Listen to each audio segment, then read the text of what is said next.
entre la manière dont nous percevons la réalité et la représentation.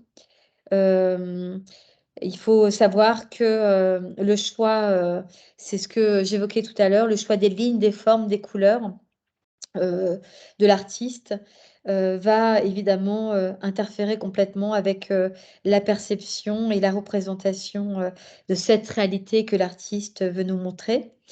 Euh, Lorsque les artistes occidentaux ont découvert les estampes japonaises, c'était au milieu du 19e siècle. Elles vont bouleverser les manières de représenter. Il faut savoir que les artistes, les impressionnistes, notamment Van Gogh, se sont beaucoup inspirés des estampes japonaises. Hiroshige, qui est un grand coloriste japonais, on voit dans son œuvre, il représente le paysage qu'il voyait sous ses yeux. Il y a un côté un peu bande dessinée, mais il y a une extrême netteté. Il y a quelque chose il y a un travail très important de coloriste avec un très joli camailleux de bleu, un très joli dégradé, un très joli bleu de Prusse ici. Et Hiroshige, il était connu on l'appelait parfois bleu de Prusse, hein, il adorait utiliser cette couleur. C'était un maître de l'estampe paysagère. Il a réalisé plus de 5000 œuvres.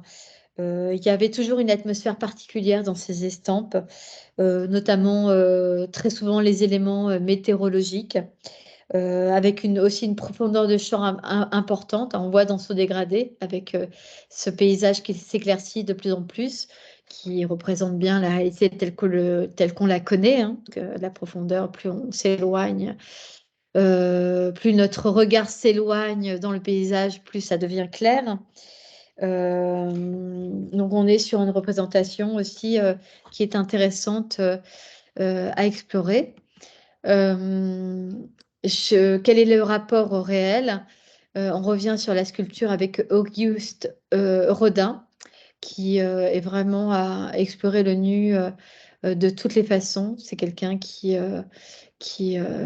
aimait travailler le nu. Là, on est sur une sculpture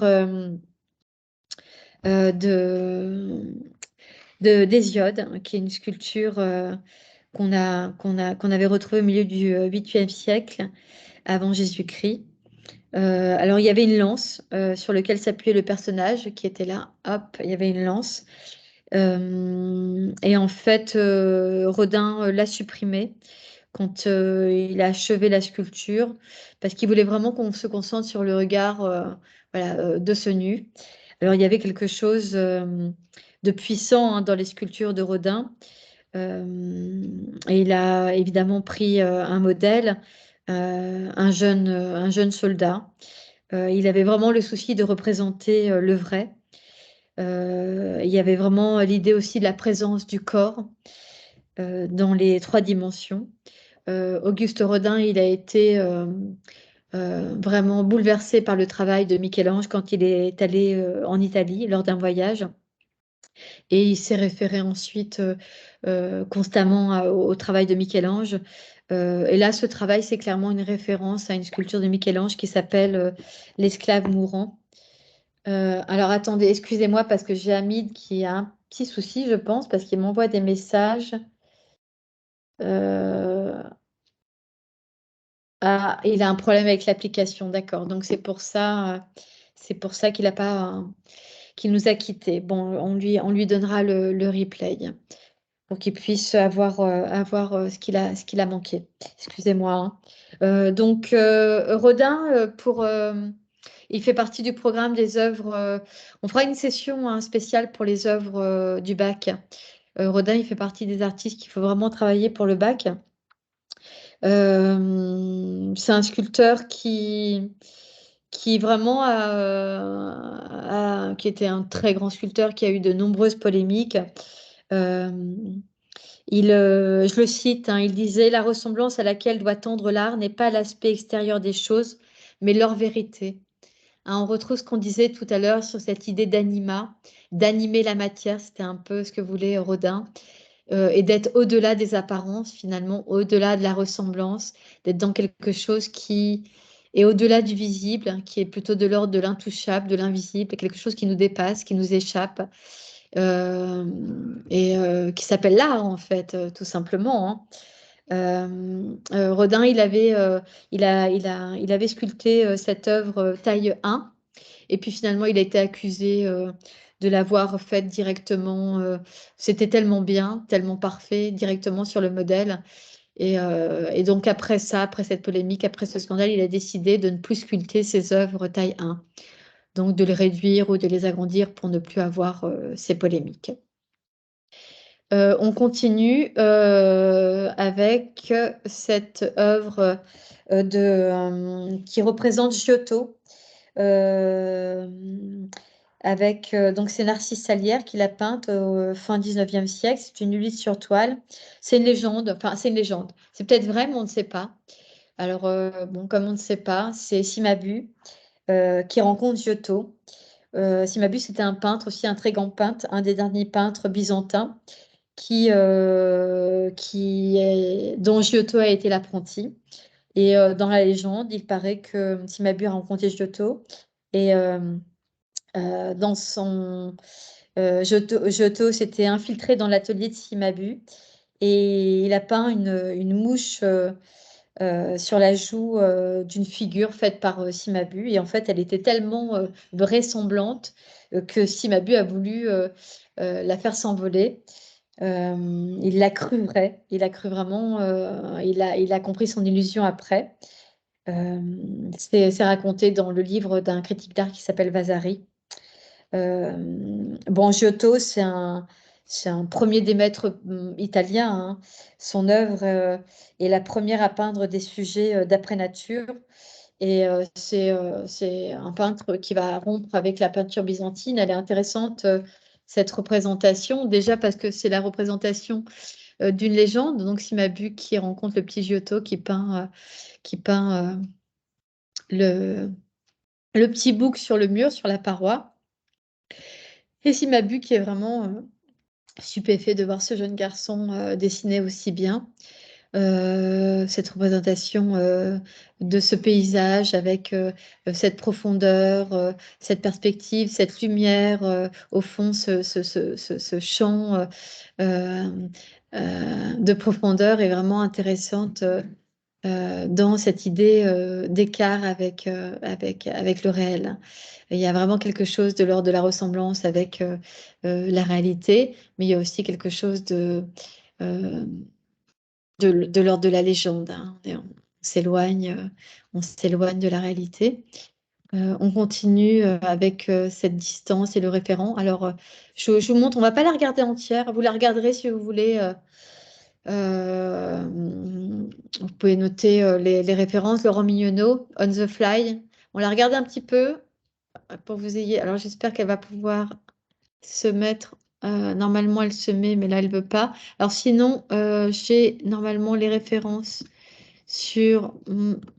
Alors, est-ce que vous pouvez. Alors, je vais expliquer sinon On the Fly. Je ne sais pas si vous pouvez ouvrir notre fenêtre et aller sur On the Fly. Parce que moi, elle veut pas se mettre en route. Dites-moi si oui, On the Fly, Laurent Mignonneau. Sinon, je vous raconte, vous la regarderez à la maison.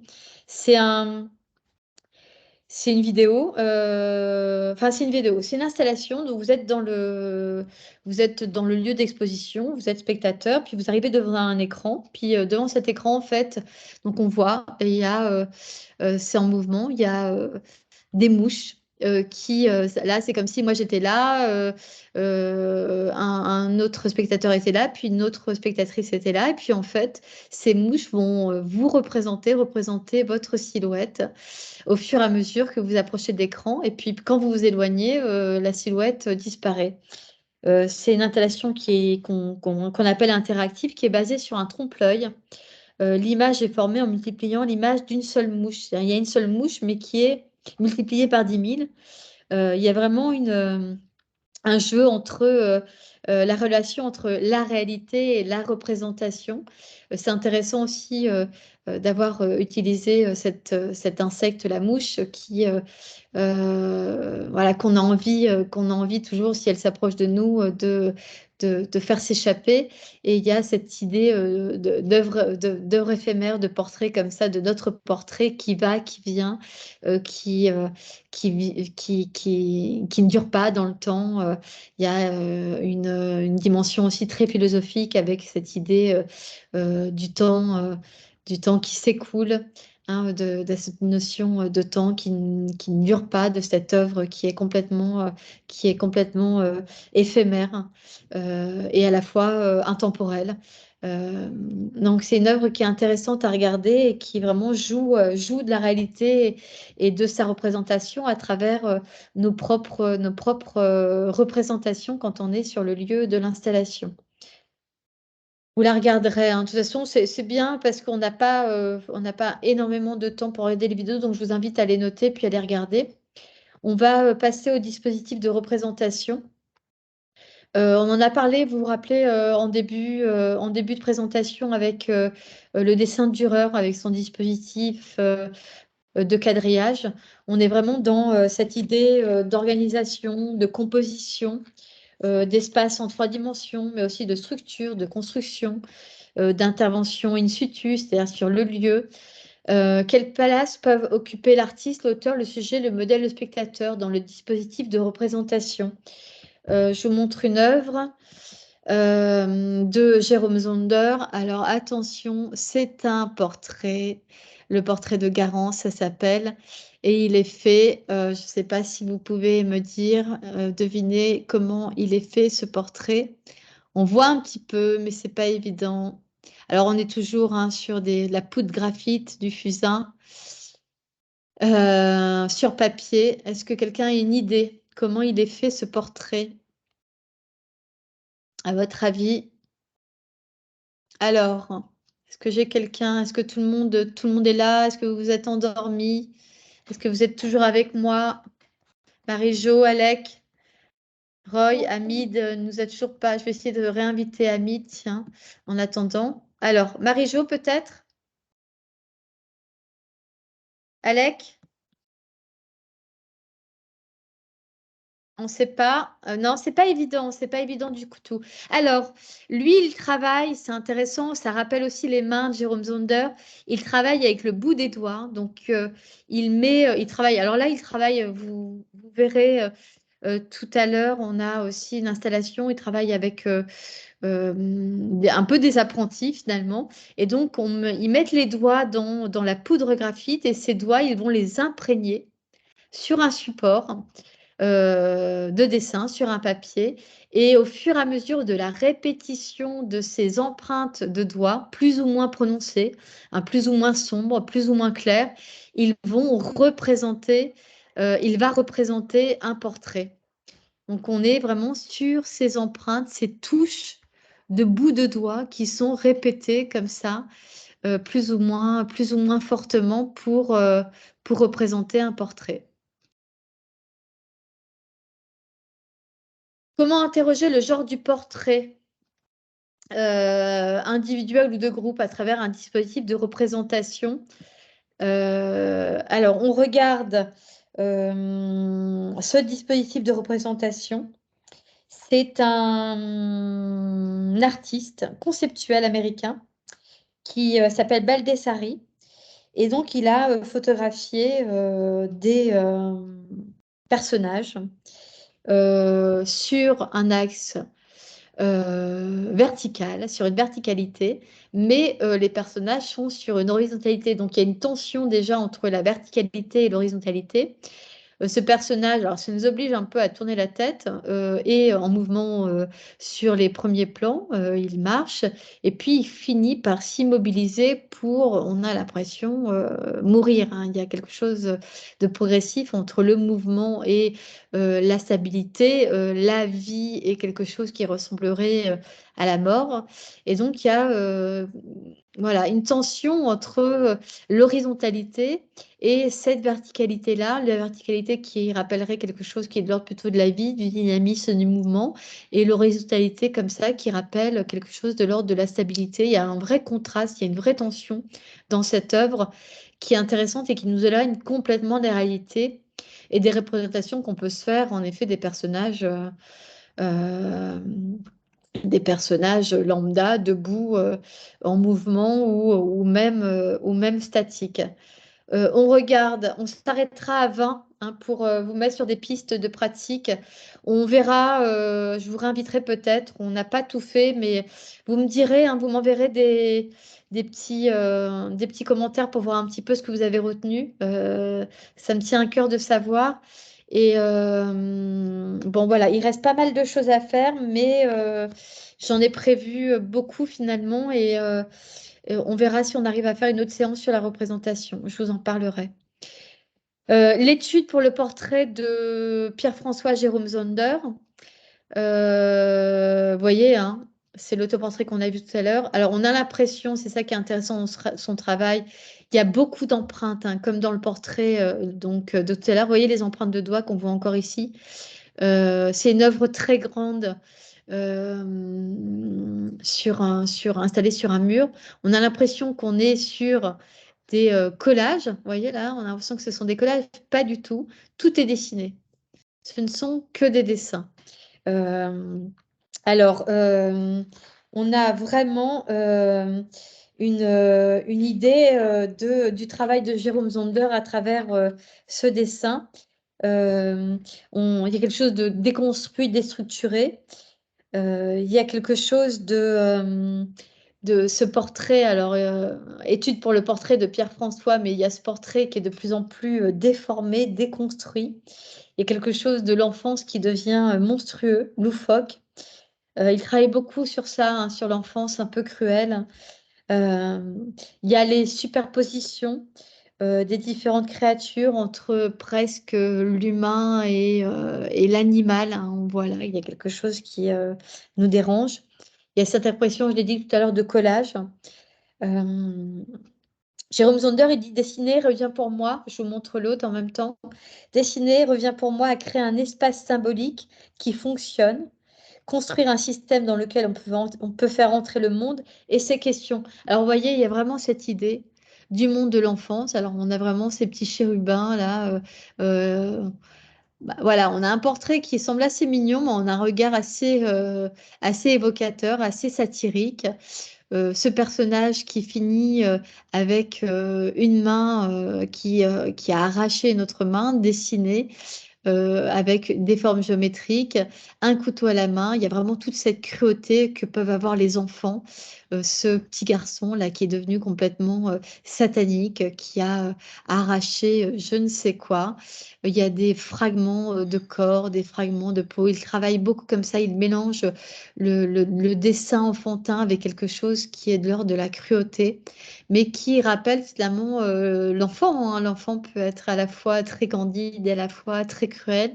Et il y a vraiment ce contraste chez Jérôme Zander dans ses œuvres. Alors, on ne regarde pas. Je vous invite ou je vous l'enverrai si vous voulez. C'est la vidéo de son expo. Vous voyez, là, ça marche. Allez, on regarde un petit peu du coup de Jérôme Zander. Je vous laisse apprécier un petit peu. Je me tais.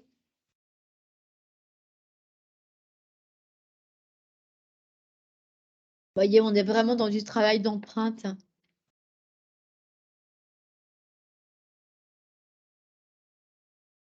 On ne va pas tout regarder. Voilà. Hein, vous voyez, on est vraiment dans un travail en série avec des empreintes. Il y a vraiment un travail de l'échelle, de l'espace. Chez Jérôme Zander, vous voyez, on voit bien là ces traces de doigts.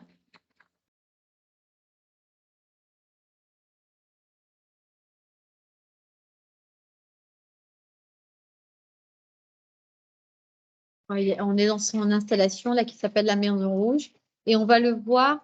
Je pense que c'est intéressant de finir par ça. On va le voir. Donc là, il y a des élèves qui travaillent avec lui, ou des élèves, des artistes qui ont travaillé avec lui. La mine graphique, le fusain. Voilà, la répétition des motifs, des formes.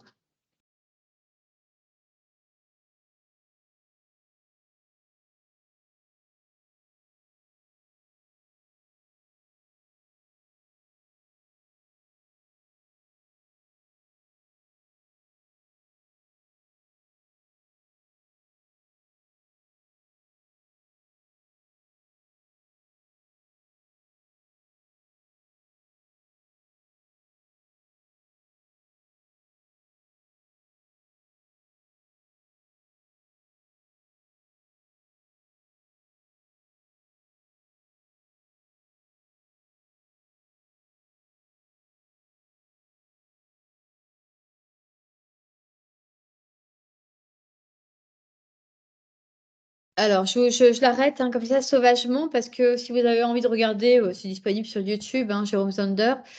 On n'a pas parlé de support, on essaiera peut-être de faire,